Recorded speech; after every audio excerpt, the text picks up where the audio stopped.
Good morning all. ഇന്ന് നമ്മൾ പഠിക്കാൻ പോകുന്നത് 8ാം ക്ലാസ് ഹിസ്റ്ററിയുടെ ചാപ്റ്റർ 10 ആയ ഭൂമിയുടെ പുതപ്പ് എന്ന് പറയുന്ന ചാപ്റ്ററിന്റെ ബാക്കി ഭാഗമാണ് നമ്മൾ ഇന്ന് പഠിക്കാൻ പോകുന്നത്. ഓക്കെ, അപ്പോൾ നമ്മൾ അന്തരീക്ഷത്തെ കുറിച്ചാണ് കഴിഞ്ഞ ക്ലാസ്സിൽ ഡിസ്കസ് ചെയ്തുകൊണ്ടിരുന്നത്, അല്ലേ? അപ്പോ നമുക്കറിയാം, നമ്മൾ ചില ശൈത്യമേഖലാ രാജ്യങ്ങൾ നോക്കുകയാണെങ്കിൽ രാജ്യങ്ങളുടെ കെട്ടിടങ്ങൾ എങ്ങനെയായിരിക്കും അവർ നിർമ്മിക്കുന്നത്? കൂടുതലും സ്ഫടികം ഉപയോഗിച്ചായിരിക്കും അവർ നിർമ്മിക്കുന്നത്. കാരണം എന്താണ് നിങ്ങൾ ശ്രദ്ധിച്ചിട്ടുണ്ടോ? അതെന്താണ്? സ്ഫടിക തലങ്ങൾക്ക് സൗരോർജത്തെ ഉള്ളിലേക്ക് കടത്തിവിടാനും ഭൗമ വികിരണത്തെ തടഞ്ഞു നിർത്താനും കഴിവുണ്ട്. അതുകൊണ്ടാണ് കെട്ടിടങ്ങൾക്കുള്ളിൽ താപം കുറയാതെ നിലനിർത്താനുള്ള കഴിവ് ഈ സ്ഫടികങ്ങൾക്കുണ്ട്. ഓക്കെ, അപ്പോ സ്ഫടികത്തിന്റെ അതുകൊണ്ടാണ് ഈ സ്ഫടികത്തെ ഈ ശൈത്യമേഖലാ രാജ്യങ്ങളിൽ കൂടുതലായി ഉപയോഗിക്കുന്നത്. അതായത് ഇപ്പോ അവർ ചില കൃഷികൾ ചെയ്യുകയാണെങ്കിലോ അല്ലെങ്കിൽ കൂടുതൽ ചെടികൾ വളർത്തുകയാണെങ്കിലോ ഇവർക്ക് ആവശ്യമുള്ള താപം എന്ത് ചെയ്യും? ഇതിന്റെ ഉള്ളിൽ തങ്ങി നിർത്തുവാനും അതുപോലെ തന്നെ ഈ സ്ഫടിക കഷ്ണങ്ങൾ സഹായിക്കുന്നു. പിന്നെ അതുപോലെ തന്നെ ആവശ്യമില്ലാത്ത നമ്മുടെ ഭൗമ വികിരണത്തെ കടത്തിവിടുന്നതിന്റെ അളവ് കുറയ്ക്കാനും ഈ ഒരു സ്ഫടികത്തിന് സാധിക്കുന്നു. അതിനാൽ ഇതിനെ ഇങ്ങനെയുള്ള നിർമ്മിച്ചിരിക്കുന്ന വീടുകളെ അറിയപ്പെടുന്ന പേരാണ് നമ്മുടെ ഗ്രീൻ ഹൗസസ് എന്നാണ് അറിയപ്പെടുന്നത്. ഹരിത ഗൃഹങ്ങൾ അല്ലെങ്കിൽ ഗ്രീൻ ഹൗസസ് എന്നാണ് അറിയപ്പെടുന്നത്. ഇത് ഓർത്തു വെക്കുക. ഓക്കെ, അടുത്തത്, അന്തരീക്ഷത്തിൽ അടങ്ങിയിട്ടുള്ള ചില വാതകങ്ങൾക്കും എന്ത് ചെയ്യാൻ പറ്റും? സൗരതാപത്തെ കടത്തിവിടാനും അതുപോലെ തന്നെ ഭൗമ വികിരണത്തെ ആഗിരണം ചെയ്യാനുമുള്ള കഴിവുണ്ട്. For example, carbon dioxide, methane, ozone തുടങ്ങിയ വാതകങ്ങളും നീരാവിയും ഭൂമിയിൽ നിന്ന് ഉയരുന്ന ഭൗമ വികിരണത്തെ ആഗിരണം ചെയ്ത് ഭൂമിയുടെ അടുത്തുള്ള അന്തരീക്ഷത്തിലെ താപനില കുറയാതെ നിലനിർത്തുന്നു.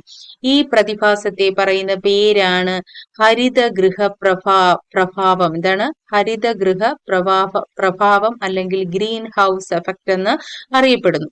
ഇത് കൂടാതെ തന്നെ ഇതിന് കാരണമാകുന്ന വാതകങ്ങളെ അറിയപ്പെടുന്ന പേരാണ് ഹരിതഗൃഹ വാതകങ്ങൾ അല്ലെങ്കിൽ ഗ്രീൻ ഹൗസ് എഫക്റ്റ് എന്ന പേരിൽ ഗ്രീൻ ഹൗസ് ഗ്യാസസ് എന്ന പേരിൽ അറിയപ്പെടുന്നു. ഓക്കെ, അപ്പോ എന്തൊക്കെ പഠിച്ചു? എന്താണ് ഹരിതഗൃഹങ്ങൾ എന്ന് മനസ്സിലായല്ലോ. അതായത് ചില ശൈത്യ രാജ്യങ്ങളിലൊക്കെ അവരുടെ വീട്ടിൽ എന്ത് ചെയ്യും? കൃഷി ചെയ്യാനോ അല്ലെങ്കിൽ ചെടികൾ നട്ടു വളർത്താനോ ഒക്കെ അവർ സ്ഫടിക കഷ്ണങ്ങൾ കൂടുതലായി യൂസ് ചെയ്യുന്നു.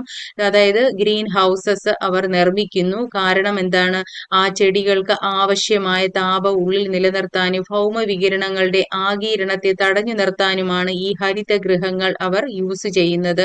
ഇത് കൂടാതെ തന്നെ ഗ്രീൻ ഹൗസ് എഫക്റ്റ് അല്ലെങ്കിൽ ഹരിതഗൃഹ പ്രഭാവം എന്ന് പറയുന്നത് ഭൗമ വികിരണത്തെ ആഗിരണം ചെയ്ത് ഭൂമിയുടെ അടുത്തുള്ള അന്തരീക്ഷത്തിലെ താപനിലയെ കുറയാതെ നിലനിർത്തുന്ന പ്രതിഭാസമാണ് ഗ്രീൻ ഹൗസ് എഫക്റ്റ് അല്ലെങ്കിൽ ഹരിതഗൃഹ പ്രഭാവം എന്ന് പറയാം. അതുപോലെ തന്നെ ഈ ഹരിതഗൃഹവാതകങ്ങളെ ഇതിന് കാരണമാകുന്ന ഹരിതഗൃഹവാതകങ്ങളെ അറിയപ്പെടുന്ന പേരാണ് ഗ്രീൻ ഹൗസസ് എന്ന് ഗ്രീൻ ഹൗസ് ഗ്യാസസ് എന്നാണ് അറിയപ്പെടുന്നത്. ഗ്രീൻ ഹൗസ് ഗ്യാസസ് എന്ന് അറിയപ്പെടുന്നു. അപ്പോൾ ഇതില് ഇത്രയേ ഉള്ളൂ. അടുത്ത നമുക്ക് നോക്കാം. അതായത് നിങ്ങൾ ശ്രദ്ധിച്ചിട്ടുണ്ടോ? അതായത് ചിലപ്പോൾ നമ്മുടെ അന്തരീക്ഷമൊക്കെ ഒരുപാട് മേഘാവൃതമായി കിടക്കുന്ന സമയങ്ങളുണ്ട്. അപ്പോൾ മേഘാവൃതമായ ദിവസങ്ങളിൽ നിങ്ങൾ ശ്രദ്ധിക്കുകയാണെങ്കിൽ നിങ്ങൾക്ക് കാണാൻ കഴിയും നമ്മുടെ അറ്റ്മോസ്ഫിയർ എപ്പോഴും ഭയങ്കര ചൂട് പോലെ നമുക്ക് ഫീൽ ചെയ്യും, അല്ലെ? അപ്പോൾ അത് കാരണം എന്ന് നിങ്ങൾ ചിന്തിച്ചിട്ടുണ്ടോ? അതായത് അന്തരീക്ഷത്തിലെ ഹരിതഗൃഹ പ്രവാഹം ജീവന്റെ നിലനിൽപ്പിന് നമുക്ക് ആവശ്യമാണ്. പക്ഷേ ഹരിതഗൃഹ വാതകങ്ങളിൽ ഉണ്ടാകുന്ന ഈ ക്രമാതീതമായ വർധനവാണ് അന്തരീക്ഷ താപനില വർദ്ധിക്കുന്നതിന് കാരണം. അപ്പൊ നമ്മുടെ ജീവന്റെ നിലനിൽപ്പിന് ഈ ഹരിതഗൃഹ പ്രവാഹം നമുക്ക് ആവശ്യമാണ്. എങ്കിലും ഈ ഹരിതഗൃഹ വാതകങ്ങളിൽ ഉണ്ടാകുന്ന ക്രമാതീതമായ വർധനവാണ് അങ്ങനെ നമുക്ക് അനുഭവപ്പെടുന്നത്. അതായത് ചൂട് കൂടുതലായി നമുക്ക് അനുഭവപ്പെടുന്നത്. പിന്നെ ഇത് കൂടാതെ തന്നെ മനുഷ്യന്റെ ചില ഇടപെടലുകളിൽ കൂടെയും ഹരിതഗൃഹവാതകങ്ങൾ അന്തരീക്ഷത്തിൽ എത്തിച്ചേരുന്നു. അത് നമുക്ക് എങ്ങനെയാണെന്ന് നോക്കാം. ഏതൊക്കെയാണ് പ്രധാനപ്പെട്ട ഹരിതഗൃഹവാതകങ്ങളുടെ സ്രോതസ്സുകൾ ഏതാണെന്ന് നിങ്ങൾക്കറിയാവോ? ഏതൊക്കെയാണ്? അഗ്നിപർവ്വത സ്ഫോടനമുണ്ട്, അതുപോലെ തന്നെ നമ്മുടെ ജൈവ വസ്തുക്കളുടെ ജീർണനം. ഏതൊക്കെയാണ്? അഗ്നിപർവ്വത സ്ഫോടനം, ജൈവ വസ്തുക്കളുടെ ജീർണനം. ഇത് കൂടാതെ തന്നെ ഇന്ധനങ്ങൾ, ധാതുക്കൾ, അതുപോലെ തന്നെ ഇന്ധനങ്ങൾ കത്തിക്കൽ, മരം മുറിക്കൽ തുടങ്ങിയവയൊക്കെ എന്തിന് കാരണമാകുന്നു? നമ്മുടെ ഹരിതഗ്രഹവാതകങ്ങള് കൂടുതൽ ഹരിതഗ്രഹവാതകങ്ങളുടെ സ്രോതസ്സുകൾ എന്നറിയപ്പെടുന്നത് ഏതൊക്കെയാണ്?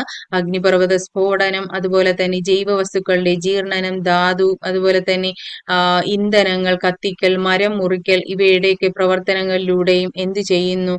നമ്മുടെ ഹരിതഗൃഹവാതകങ്ങൾ എന്ത് ചെയ്യുന്നു? അന്തരീക്ഷത്തിൽ എത്തിച്ചേരുന്നു എന്നാണ് നിഗമനം. അടുത്ത് നമുക്ക് നോക്കാം. ഇവിടെ കുറച്ച് ഇമേജസ് ഒക്കെ കൊടുത്തിട്ടുണ്ട്. ഫാക്ടറികളിൽ നിന്ന് വരുന്ന പുക കണ്ടോ? പിന്നെ മരം മുറിക്കുമ്പോൾ നമ്മുടെ അറ്റ്മോസ്ഫിയർ എന്ത് സംഭവിക്കും? നമ്മുടെ വനനശീകരണം പോലെയാണ്. അപ്പോൾ കാർബൺ ഡൈ ഓക്സൈഡിന്റെ അളവ് കൂടും അല്ലേ? മരം മുറിക്കുമ്പോൾ ഒരുപാട് കാർബൺ ഡൈ ഓക്സൈഡിന്റെ അളവാണ് കൂടുന്നത്. അതാണ് മരങ്ങൾ വെച്ച് പിടിപ്പിച്ചാൽ നമുക്ക് ഓക്സിജൻ ഒരുപാട് ലഭിക്കും.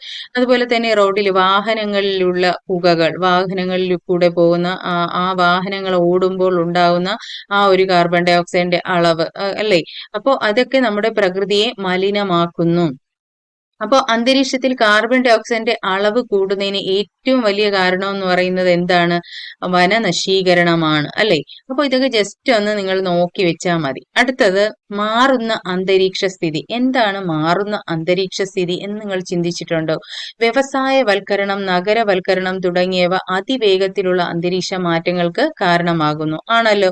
അപ്പോൾ ഇത് 20-ാം നൂറ്റാണ്ടിൽ ഹരിതഗൃഹവാതകങ്ങളുടെ അളവിലുണ്ടായ ക്രമാതീതമായ വർധനവ് അന്തരീക്ഷത്തിന്റെ ശരാശരി താപനിലയിൽ 0.4°C വർധനവ് ഉണ്ടാക്കിയിട്ടുള്ളതായി പഠനങ്ങൾ തെളിയിക്കുന്നു. അതൊക്കെ ജസ്റ്റ് ഒന്ന് വായിച്ചു വെച്ചാൽ മതി. അതില് ഹരിതഗൃഹവാതകങ്ങളിലൂടെ അന്തരീക്ഷ താപനിലയിൽ ഉണ്ടാകുന്ന വർധനവിനെ ആണ് ഗ്ലോബൽ വാർമിംഗ് അല്ലെങ്കിൽ ആഗോളതാപനം എന്ന് അറിയപ്പെടുന്നത്. അപ്പോൾ ചിലപ്പോൾ അങ്ങനെ ചോദിക്കാം, എന്താണ് ഗ്ലോബൽ വാർമിംഗ് അല്ലെങ്കിൽ ആഗോളതാപനം? അതായത് ഇങ്ങനെ ചിലപ്പോൾ ക്വസ്റ്റ്യൻ ചോദിക്കാം, ഹരിതഗൃഹവാതകങ്ങളിലൂടെ അന്തരീക്ഷ താപനിലയിൽ ഉണ്ടാകുന്ന വർധനവിനെ അറിയപ്പെടുന്ന പേര് എന്താണ്? Global warming. എന്താണ്? ഗ്ലോബൽ വാർമിംഗ് അല്ലെങ്കിൽ ആഗോളതാപനം എന്ന് അറിയപ്പെടുന്നു. അതുപോലെ തന്നെ ഇവിടെ മെട്രിക് ടൺ എന്ന് പറഞ്ഞു കൊടുത്തിട്ടുണ്ട്. അതായത് ഒരു മെട്രിക് ടൺ എന്ന് പറയുന്നത് എത്രയാണ്? 1000 കിലോഗ്രാം ആണ്.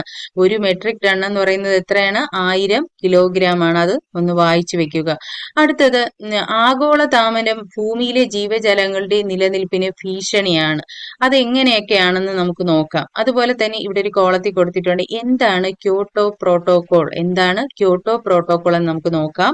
ഹരിതഗൃഹവാതകങ്ങൾ നിയന്ത്രിക്കുന്നതിനായുള്ള ആഗോള ശ്രമങ്ങളിൽ ഏറ്റവും പ്രധാനപ്പെട്ടതാണ് ക്യോട്ടോ പ്രോട്ടോകോൾ. ചിലപ്പോൾ ഇങ്ങനെ ഒരു ക്വസ്റ്റ്യൻ ചോദിക്കാം, ഹരിതഗൃഹവാതകങ്ങൾ നിയന്ത്രിക്കുന്നതിനുള്ള ആഗോള ശ്രമങ്ങളിൽ ഏറ്റവും പ്രധാനപ്പെട്ടത് ഏതാണ്? ക്യോട്ടോ പ്രോട്ടോകോൾ ആണ്. ഇത് 1997 ജപ്പാനിൽ നടന്ന ക്യോട്ടോ ഉച്ചകോടിയുടെ ഭാഗമായി വിളംബരം ചെയ്യപ്പെട്ടതാണ് ഇത്. ഈ ഉത്തരവ് എന്ത് ചെയ്തു? 2005 141 രാജ്യങ്ങളുടെ അംഗീകാരത്തോടെ നിലവിൽ വന്നു. 2012 ഹരിതഗൃഹവാതക തോത് 1990 നിന്ന് 5% കുറയ്ക്കാൻ 35 വ്യാവസായിക രാജ്യങ്ങൾക്ക് ഇതിലൂടെ താക്കീത് നൽകിയിരുന്നു. അപ്പോൾ എന്താണെന്ന് മനസ്സിലായല്ലോ. അതായത് ഹരിതഗൃഹവാതകങ്ങളെ നിയന്ത്രിക്കുന്നതിനായിട്ട് ഇവർ കണ്ടുപിടിച്ച ഒന്നാണ് ക്യോട്ടോ പ്രോട്ടോകോൾ.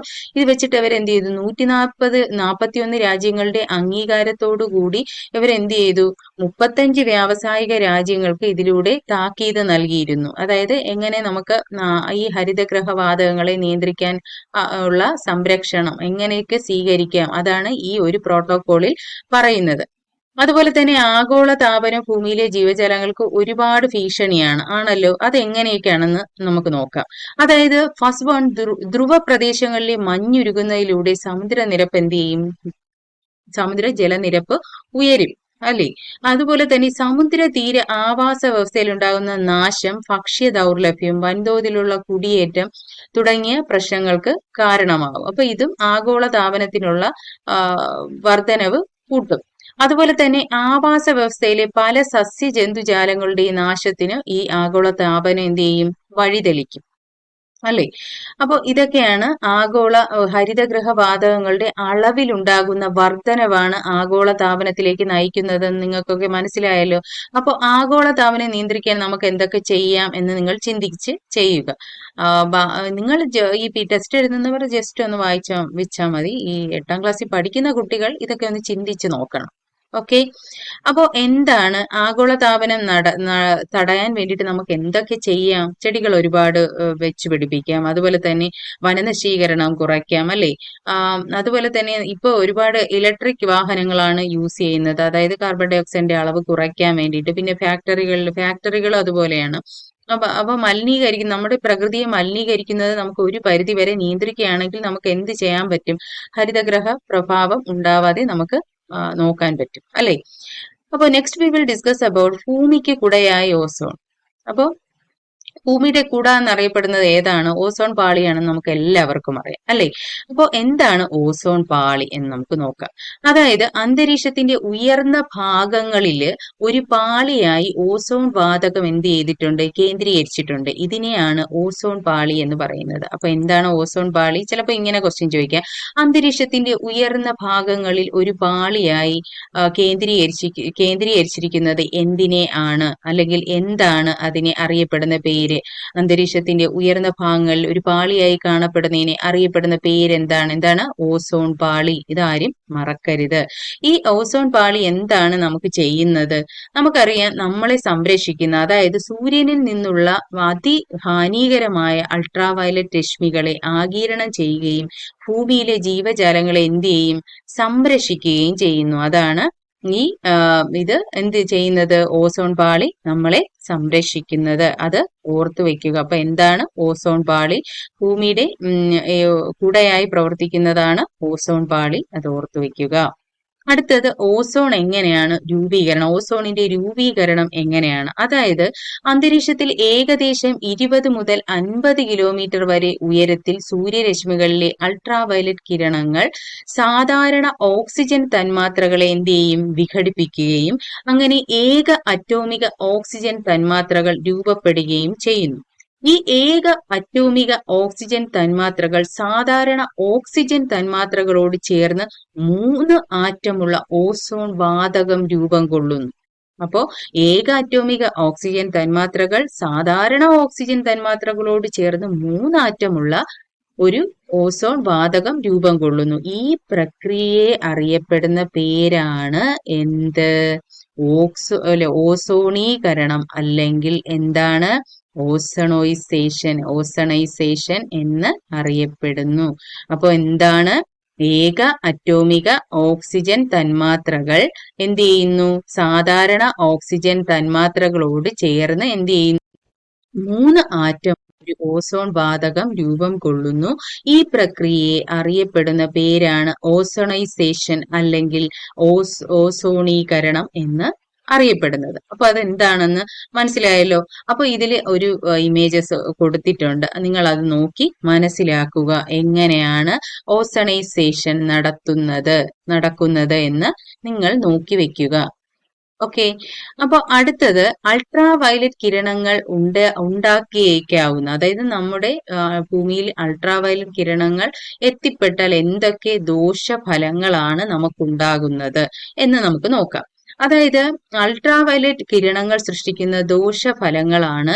അതിൽ ഫസ്റ്റ് വൺ കാലാവസ്ഥാ മാറ്റം, സെക്കൻഡ് വൺ ആഹാര ശൃംഖലയുടെ തകർച്ച, തേർഡ് വൺ കൃഷിനാശം, അടുത്തത് സസ്യവളർച്ച, അടുത്തത് ഏതാണ്? അകാല വാർദ്ധക്യം ഉണ്ടാകുന്നു. പിന്നെ അതുപോലെ തന്നെ അന്ധത, അതുപോലെ തന്നെ നിശാതിമിരം എന്ന് പറയുന്നത് ഉണ്ടാകുന്നു. അതുപോലെ തന്നെ തൊലിപ്പുറത്തുണ്ടാകുന്ന ക്യാൻസർ ഒക്കെ ഉണ്ടാകുന്നു. അപ്പൊ ഇതൊക്കെയാണ് അൾട്രാവയലറ്റ് കിരണങ്ങൾ ഭൂമിയിലേക്ക് എത്തുന്നതിന്റെ ദോഷഫലങ്ങൾ എന്ന് പറയുന്നത്. അപ്പൊ ഇത് നിങ്ങൾ ജസ്റ്റ് ഒന്ന് വായിച്ചു വെക്കുക. അടുത്തത് നമുക്ക് നോക്കാം. അതായത് നമുക്കറിയാം, നമ്മുടെ റെഫ്രിജറേറ്ററുകൾ, അതുപോലെ തന്നെ AC, വിവിധ തരം സ്പ്രേകൾ, അഗ്നിശമന വാതകങ്ങൾ, പെയിന്റ് തുടങ്ങിയവ ക്ലോറോഫ്ലൂറോ കാർബണുകളാണ്. അതുപോലെ തന്നെ ഹാലോൺ തുടങ്ങിയ വാതകങ്ങളുടെ സ്രോതസ്സുകളാണ് ഇതൊക്കെ. അപ്പൊ ഇത്തരം വാതകങ്ങൾക്ക് എന്ത് ചെയ്യാൻ പറ്റത്തില്ല? ദീർഘകാല അന്തരീക്ഷത്തിൽ മാറ്റമില്ലാതെ നിലനിൽക്കാനുള്ള ശേഷി ഇത്തരം വാതകങ്ങൾക്കുണ്ട്. അപ്പോൾ ഉയർന്ന വിതാനങ്ങളിലേക്ക് എത്തുന്ന ഈ വാതകങ്ങൾ സൂര്യനിൽ നിന്നുള്ള അൾട്രാവയലറ്റ് കിരണങ്ങളാൽ വിഘടിച്ച് എന്തൊക്കെയായി മാറും? ക്ലോറിൻ, ബ്രോമിൻ തുടങ്ങിയ വാതകങ്ങളായി മാറ്റപ്പെടുന്നു. ഓക്കെ, ഓരോ ക്ലോറിൻ ആറ്റത്തിനും 1,00,000-ഓളം ഓസോൺ തന്മാത്രകളെ വിഘടിപ്പിക്കാൻ ശേഷിയുള്ളതായി കണക്കാക്കുന്നു. അപ്പോൾ ഓരോ ആറ്റത്തിനും എത്ര ലക്ഷമാണ്? 1,00,000-ഓളം ഓസോൺ തന്മാത്രകളെ വിഘടിപ്പിക്കാൻ ശേഷിയുണ്ടെന്നാണ്. ബ്രോമിൻ ആണെങ്കിൽ എങ്ങനെയാണ്? 40 മടങ്ങാണ്. ഇതിനേക്കാൾ 40 മടങ്ങ് എഫക്റ്റ് ഉള്ളതാണ് ബ്രോമിൻ എന്ന് പറയുന്നത്. അപ്പോൾ ഇപ്രകാരം എന്ത് ചെയ്യുന്നു? ഇപ്രകാരം അന്തരീക്ഷത്തിൽ എന്ത് ചെയ്യുന്നു? ഓസോൺ പാളിയിൽ ഉണ്ടാകുന്ന ശോഷണത്തെ അറിയപ്പെടുന്നതാണ് ഓസോൺ സുഷിരം, അല്ലെങ്കിൽ എന്താണ്? ഓസോൺ ഹോൾ എന്ന പേരിൽ അറിയപ്പെടുന്നു. അപ്പൊ എന്താണ്? ഓസോൺ സുഷിരം അല്ലെങ്കിൽ ഓസോൺ ഹോൾ എന്നറിയപ്പെടുന്നു. അതായത് നമ്മളിപ്പോ പറഞ്ഞ പോലെ നമ്മുടെ ഫ്രിഡ്ജ്, AC, വിവിധതരം സ്പ്രേകൾ, ഇതിൽ നിന്ന് വരുന്ന ക്ലോറോ ഫ്ലൂറോ കാർബൺ എന്ത് ചെയ്യുന്നു? അല്ലെങ്കിൽ ഹാലോൺ തുടങ്ങിയ വാതകങ്ങളുടെ സ്രോതസ്സുകളാണ്. അപ്പോൾ ഇതിനെ എന്ത് ചെയ്യും? ഈ വാതകങ്ങൾക്ക് എന്ത് ചെയ്യാൻ പറ്റും? നമ്മുടെ പ്രകൃതിയിൽ ദീർഘകാലം നിലനിൽക്കാനുള്ള കഴിവുള്ളത് കൊണ്ട്, അതുപോലെ തന്നെ ഉയർന്ന വിതാനങ്ങളിൽ നിന്ന് എത്തുന്ന വാതകങ്ങളെ ഏതൊക്കെ അൾട്രാവയലറ്റ് രശ്മികളാൽ വിഘടിച്ച് ക്ലോറിനും ബ്രോമിനും, അപ്പൊ ക്ലോറിൻ എങ്ങനെയാണ്? ഭയങ്കര എഫക്റ്റ് ഉള്ളതാണ്. ബ്രോമിനും അതുപോലെയാണ്. അപ്പൊ അങ്ങനെയാണ് അന്തരീക്ഷത്തിലെ ഓസോൺ പാളിയിൽ എന്തുണ്ടാകുന്നത്? ഓസോൺ സുഷിരം ഉണ്ടാകുന്നത്. ഇത് ജസ്റ്റ് ഒന്ന് മനസ്സിലാക്കുക. അടുത്ത let's move on. Montreal protocol എന്താണെന്ന് നമുക്ക് നോക്കാം. അപ്പൊ നമ്മൾ നേരത്തെ ഒരു പ്രോട്ടോകോൾ പഠിച്ചു. അടുത്തത് മോൺട്രിയൽ പ്രോട്ടോകോൾ എന്ന് പറയുന്നത് ഓസോൺ ശോഷണത്തിന് കാരണമാകുന്ന നിരവധി ഉൽപ്പന്നങ്ങളെ ഘട്ടം ഘട്ടമായി നിരോധിക്കുന്നതിനുള്ള അന്താരാഷ്ട്ര ഉടമ്പടിയാണ് മോൺട്രിയൽ പ്രോട്ടോകോൾ എന്ന് പറയുന്നത്. ഇത് ഓസോൺ പാളിയുടെ സംരക്ഷണത്തിനാണ് രൂപം കൊണ്ടത്. 1987 വിയറ്റ്നയിൽ നടന്ന ഉച്ചകോടിയുടെ ഭാഗമായാണ് ഈ ഉടമ്പടി. ഈ ഉടമ്പടി എന്ത് ചെയ്തു? നടപ്പിലാക്കിയതിലൂടെ അന്റാർട്ടിക് മുകളിലെ ഓസോൺ പാളിയുടെ ശോഷണം കുറയുന്നതായി തെളിവ് കിട്ടിയിട്ടുണ്ട്. അപ്പൊ ഇത് ജസ്റ്റ് ഒന്ന് വായിച്ചു വെക്കുക. അപ്പൊ എന്താണ്? ഓസോൺ ശോഷണത്തിന് കാരണമാകുന്ന ഈ ഉൽപ്പന്നങ്ങളെ ഘട്ടം ഘട്ടമായി നിരോധിക്കുന്നതിന് വേണ്ടി അന്താരാഷ്ട്ര ഉടമ്പടിയാണ് ഏത്? Montreal protocol. ഓസോൺ ശോഷണത്തിന് ചിലപ്പോൾ അങ്ങനെ ചോദിക്കുക, ഏതിനു വേണ്ടിയിട്ട് രൂപം കൊണ്ടതാണ് ഈ പ്രോട്ടോകോൾ? അപ്പൊ നമ്മൾ നേരത്തെ ഒന്ന് പഠിച്ചു, ഇപ്പോഴും ഒന്ന് പഠിച്ചു. അതിന്റെ തമ്മിലുള്ള ഡിഫറൻസ് എന്താണെന്ന് നിങ്ങൾ മനസ്സിലാക്കി വെക്കുക. ചിലപ്പോൾ അങ്ങനെ ക്വസ്റ്റ്യൻ ഉണ്ടാവും. ഓക്കെ, അടുത്ത എന്താണ്? ഓസോൺ പാളി നമുക്ക് എങ്ങനെ സംരക്ഷിക്കാം എന്ന് നോക്കാം. എങ്ങനെ ഓസോൺ പാളിയെ സംരക്ഷിക്കാം? അതായത് നിങ്ങൾ ശ്രദ്ധിച്ചിട്ടുണ്ടോ? അതായത് നമ്മുടെ ഓസോൺ പാളിയെ ഉൽപ്പന്നങ്ങളുടെ ഉപയോഗം, അതായത് ഓസോൺ ശോഷണത്തിന് കാരണമാകുന്ന ഉൽപ്പന്നങ്ങളുടെ ഉപയോഗം എന്ത് ചെയ്യുക? കുറയ്ക്കുക. അതുപോലെ തന്നെ ഇതിൽ ഏറ്റവും പ്രധാനപ്പെട്ട ഒരു ക്വസ്റ്റ്യൻ ആണ്, ലോക ഓസോൺ ദിനം എന്നാണ്. സെപ്റ്റംബർ 16 എന്നാണ്. സെപ്റ്റംബർ 16. ഇത് മിക്കവാറും PSC ടെസ്റ്റിനൊക്കെ ചോദിച്ചു കണ്ടിട്ടുണ്ട്. ലോക ഓസോൺ ദിനമായി ആചരിക്കുന്നത് എന്നാണ്? സെപ്റ്റംബർ 16. നേരത്തെ നമ്മൾ പഠിച്ചു പരിസ്ഥിതി ദിനം എന്നാണ്. അതായത് വേൾഡ് എൻവിറോൺമെന്റൽ ഡേ എന്നറിയപ്പെടുന്നത് എന്നാണ്? ജൂൺ 5 ആണ് അല്ലെ? ജൂൺ 5 ആണ്. അതായത് ജൂൺ 5 പരിസ്ഥിതി ദിനമായി ആചരിക്കുന്നത്. അതുപോലെ തന്നെ ഇത് എന്താണ്? ലോക ഓസോൺ ദിനം എന്നാണ്? സെപ്റ്റംബർ 16. ഇത് ഇത്രയും ഓർത്ത് വെച്ചിരിക്കുക. അപ്പോൾ ഇന്നത്തെ ക്ലാസ്സിൽ നമ്മൾ എന്തൊക്കെ പഠിച്ചത് നിങ്ങൾക്ക് ഓർമ്മയുണ്ടല്ലോ. അപ്പോൾ so now let's wind up this section.